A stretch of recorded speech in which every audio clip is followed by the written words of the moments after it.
Assalamualaikum warahmatullahi wabarakatuh. Kembali lagi bersama saya N. Iqbal. Salam sehat. Semoga kita selalu diridhoi oleh Allah Subhanahu wa taala. Amin ya rabbal alamin. Pada kesempatan kali ini saya akan mempresentasikan isu aktual di instansi tempat kerja dan apa kaitannya dengan manajemen ASN. Untuk selengkapnya, mari sama-sama kita simak video berikut ini. Bismillahirrahmanirrahim. Pada kesempatan kali ini saya akan membahas analisis isu aktual dan apa kaitannya dengan manajemen ASN. Apa itu isu aktual? Menurut Kamus Besar Bahasa Indonesia, isu adalah masalah yang dikedepankan untuk ditanggapi dan sebagainya. Sedangkan menurut Cass dan Jones, isu adalah sebuah masalah yang belum terpecahkan yang siap diambil keputusannya. Sedangkan aktual yaitu masalah atau persoalan yang benar terjadi atau yang akan terjadi. Maka dapat disimpulkan isu aktual adalah permasalahan yang sedang terjadi dan harus segera dipecahkan permasalahannya. Nah, sebagai bagian dari tenaga kesehatan lingkungan, ada beberapa isu yang saya dapatkan selama kurang lebih 1 bulan berada di UPTD Puskesmas Tigo Baleh Bukit Tinggi. Saya mengangkat 3 isu. Yang pertama, klinik sanitasi belum optimal. Yang kedua, hygiene sanitasi depot air minum yang masih rendah. Dan yang terakhir adalah pemilahan antara sampah medis dan non-medis. Yang pertama, klinik sanitasi belum optimal. Belum terrealisasinya dengan baik, terbukti dengan 0%-nya kunjungan ke klinik sanitasi dari beberapa pasien yang terjangkit penyakit berbasis lingkungan, seperti diare, skabis, TB paru, dan lain-lain. Yang kedua, hygiene dan sanitasi Damio masih rendah. Hygiene sanitasi depot air minum yang masih rendah yaitu ditemukannya ada 23 depot, hanya 14 depot yang memenuhi persyaratan kesehatan atau 60,9%. Dan yang ketiga, pemilahan sampah medis dan non-medis.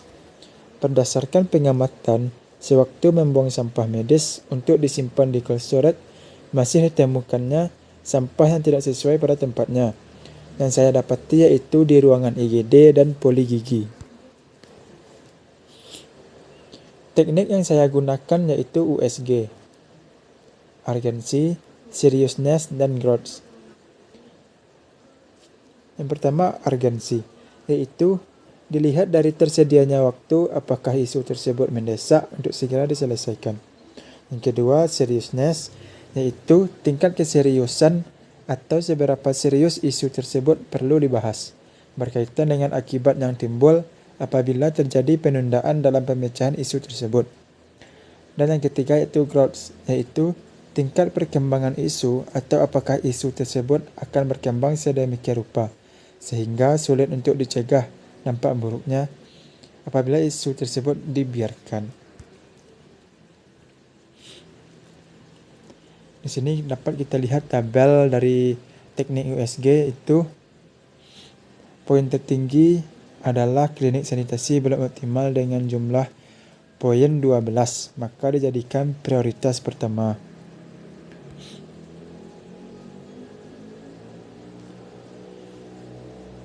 Dalam pemecahan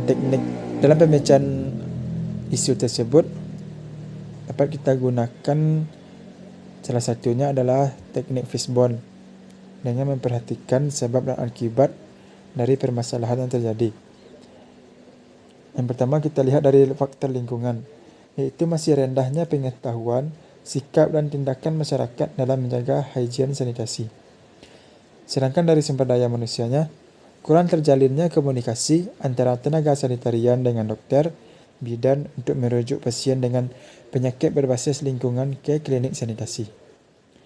Yang ketiga, metode. Kurangnya informasi mengenai klinik sanitasi ke masyarakat. Dan yang terakhir adalah sarana.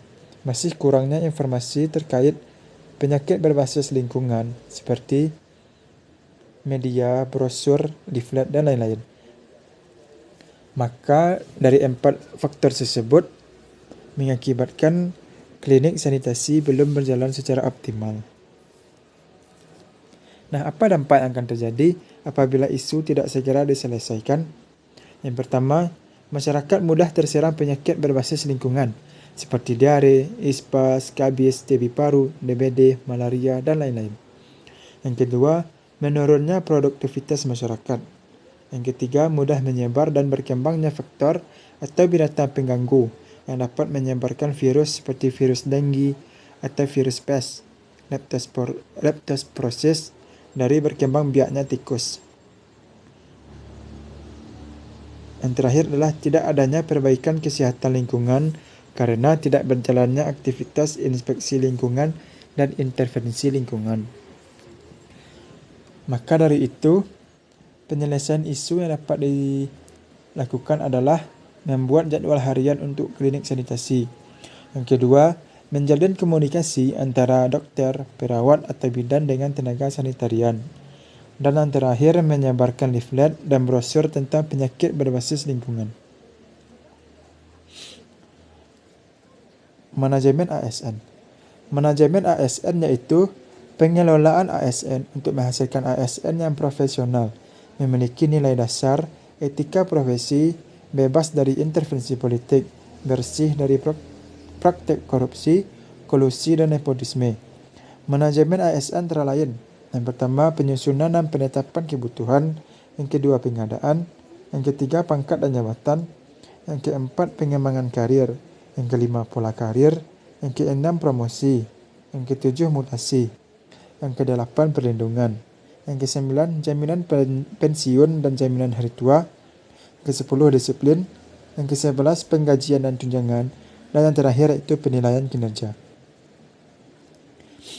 Apa sih hubungan klinik sanitasi yang belum optimal dengan manajemen ASN? Yang pertama yaitu penyusunan dan penetapan kebutuhan. Dalam penyusunan anggaran belanja, tentunya anggaran seperti pembuatan brosur, leaflet tidak akan diinputkan karena sudah terbiasa dengan tidak berjalannya klinik sanitasi. Yang kedua, promosi. Promosi ASN dilakukan salah satunya berdasarkan perbandingan objektif prestasi kerja, kerjasama, dan kreativitas. Yang ketiga yaitu penilaian kinerja. Klinik sanitasi yang belum berjalan dan tidak sesuai SOP menandakan hasil kinerja dari petugas belum tercapai, sehingga mempengaruhi penilaian kinerja seorang ASN tersebut. Yang keempat, pengembangan karir. Pengembangan karir ASN adalah perubahan nilai-nilai, sikap, perilaku, dan motivasi, serta kompetensi yang terjadi pada pegawai. Namun, apabila salah satu program counseling itu sendiri belum dapat berjalan optimal karena kurangnya motivasi seorang ASN dalam mengoptimalkan klinik sanitasi, maka karir seorang ASN tersebut jadi terhambat. Dan yang terakhir yaitu disiplin. Menurut Sodexo, indikator yang digunakan dalam menilai sikap disiplin kinerja ASN yaitu: pertama, ketepatan waktu; yang kedua, ketaatan terhadap peraturan perundang-undangan; dan yang terakhir adalah tanggung jawab dalam melaksanakan tugas. Berkaitan dengan tidak optimalnya klinik sanitasi disebabkan kurangnya tanggung jawab seorang ASN dalam melaksanakan tugas sesuai tupoksinya.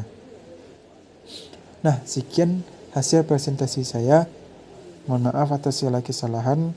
Assalamualaikum warahmatullahi wabarakatuh. Nah, itulah tadi hasil presentasi saya. Atas kesalahan datanya dari saya sendiri, mohon dimaafkan. Akan saya perbaiki ke depannya. Wabillahi taufiq wal hidayah. Wassalamualaikum warahmatullahi wabarakatuh.